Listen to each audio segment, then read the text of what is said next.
Welcome back. It's Metaphysical Monday. If you're new to the channel, my name is Melissa. This is Uncensored Intuition, where we do a video every Monday on a metaphysical topic. You guys help me pick those topics, so leave comments and I will add it to the list. We also do random tarot readings throughout the month, as well as witchy unboxing videos. So if that's your thing, stick around, check out the channel, and maybe subscribe. We'd love to have you. All right, so today we are talking about 5 alternative uses for tarot. So this was a suggestion in a previous video, so I'm gonna get right to it. So once a month I'm gonna do from the subscribers topic, which most of the next upcoming ones are gonna be based on subscriber questions or suggestions. So that will happen a lot more, but every now and then I'm going to come up with something on my own, I promise. All right, but I want to make sure that I'm covering topics that you guys want to hear about. There is one suggestion that came up in particular that I was all about. It was new to me, and I love the ones that are new to me because it gives me a chance to learn too. And look, nobody's an expert. Nobody. This is my opinion and all of that, but I don't believe anybody's an expert in anything. We are all constantly learning, and that's kind of why I started doing all of these videos. It was giving me an opportunity to learn with you. So I would learn something and then share it. So I've gotten some comments like, you don't know what you're talking about. Well, we're all learning, right? Anyways, so back to the topic at hand. I have 5 alternative uses for tarot cards. So you don't have to just memorize the meanings and do readings. Do readings for yourself or do readings for other people. I feel like a lot of people get into tarot as a moneymaker. You know, I've got my first tarot deck when I was 16. I'm 39. So it started off as like one of the first witchy things that you kind of did, at least back in the 90s. Yeah, that was the 90s. The 90s were fun. Anyways, but you know, you start reading for yourself. I think in today's society, people start getting into tarot so they can read for others, but there are a lot of us who use them for other things. So the first one on my list is using them for portal magic. This one actually comes from a mentor of mine. I'm in like a private group with her, which it's not like a closed group you can get in, but it's like a paid subscription kind of group. And we do practice readings and we read on weird stuff, and we like do other divination systems, and it's a great group. She does have a YouTube channel, and she just channeled a whole new divination system that doesn't even exist or has not existed until now. So definitely check out her channel. I believe it's called Melanie Joy. I'll link it in the description. But yeah, check her out. This comes from her in our little private group, and I know she won't mind me sharing because she's all about everyone, you know. She's just all about everyone. She lets us promote in the group. Like she's just amazing. Anyways, so she started pointing out portal magic. You pick a card.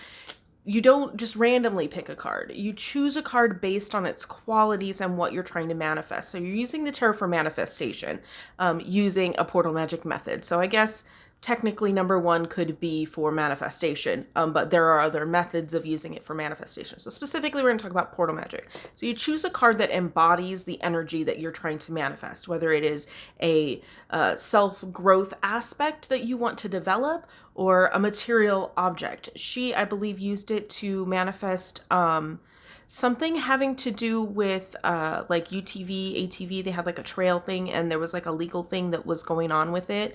And I'm not sure which card she chose. It might have been a justice card. That would make sense. But you choose a card based on what you're trying to manifest, and you just focus your energy on that. You focus your energy on how the card represents it, what the card can pull from the universe to bring to you. I can go on like a really deep tarot portal video if you guys want. Let me know. But yes, you can use them for magical purposes, particularly using it as a portal to bring something to you. But yeah, you choose a card based on what you're trying to manifest. All right, number 2 is contact. I do that on my channel with the spirit contact. You can, and I said that in last Monday's video when we were talking about ways to connect with your spirit guides. Not only can you connect with spirit guides, your ancestors, you can use it to communicate with anyone or any entity in the spirit world, or your deities if you are into deity work, which is something that I'm just now opening up to. I was not really interested. It seemed a little too dogmatic for my style. It seemed very strict Wiccan. But I'm developing in other ways, so it's something that is kind of actually being pushed in my face by Anubis, honestly. Yeah, so there's that. More on that maybe coming up. So contacting spirits, deities, past loved ones, stuff like that, is number 2. So number 3, creative writing, storytelling. There's a rumor, and I don't know if I've ever confirmed it, that, oh my gosh, now I can't remember his name. Stephen King. That Stephen King used tarot to, like, set up storylines or something. I can't confirm that. I have not been able to confirm that, but that's been said. There are probably many other fiction writers who use tarot as a way to kind of structure a timeline or structure a storyline, events that happen throughout the story, that kind of stuff. Also, character development in a story. If you just don't know how to describe what the person looks like, pull a card and whatever is in that card, or pull a few cards and see what the similarities are between those cards, that would visually describe your character, or traits of your character, or past issues that is influencing your character currently in the story, that kind of stuff. You can use tarot for creative writing. So that's one that is not super well known, but I mean, it's not unknown, it's not brand new, but it's less talked about, we'll say.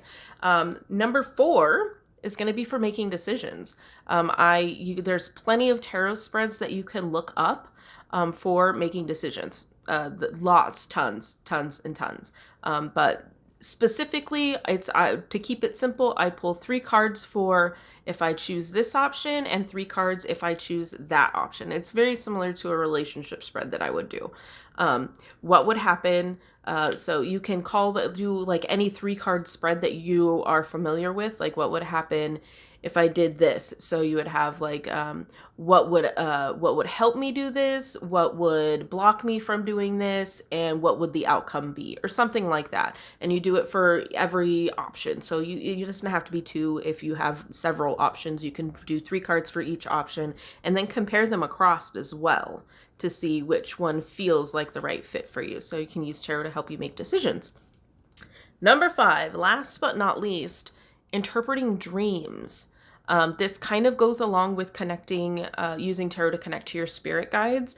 If you're getting messages in your dreams and you're not sure what they mean, you can get clarity from the tarot cards. I could do more research and find some spreads if you're interested. I do have a Facebook page and Instagram. I'm less active on Instagram than Facebook, just because Instagram doesn't like me. But other than that, I can like share some spreads in those forums, I guess, and share those with you guys if there seems to be an interest. So let me know in the comments. But yeah, there's a lot of other things. This is a very short list. But I've been making all of the videos like super long lately, and I wanted to give you like kind of a quickie, so I kept it to 5 for this one. But here are 5 alternative ways to use your tarot cards. If you're looking more everyday life, the person who requested this topic, comment on it and let me know if that's what you meant, or if you're talking more like everyday stuff. If you want me to niche it down and get a little bit more specific, let me know, and I'll do some research for you, because I love doing research. So there was my list of alternative ways to use tarot. If you have questions or other ways, we are building a community here. I love it when you guys talk in the comments to each other. That means I'm doing something right and I'm bringing people together. So if you have some really cool way that you use tarot that not really anybody talks about, or maybe it's very popular but I just missed it because it's not something that's in my immediate environment, I guess, whatever, something that I've not seen, which is possible. You can't see and know everything. Let me know in the comments. Share it with anyone else who's watching. If you're curious, check the comments. Maybe there's other ways in the comments that will relate for you. So that's what we have for this Metaphysical Monday. I thank you so much for joining me. And please do remember that the magic you seek is inside of you. Thank you again for watching. And as always, have a blessed day.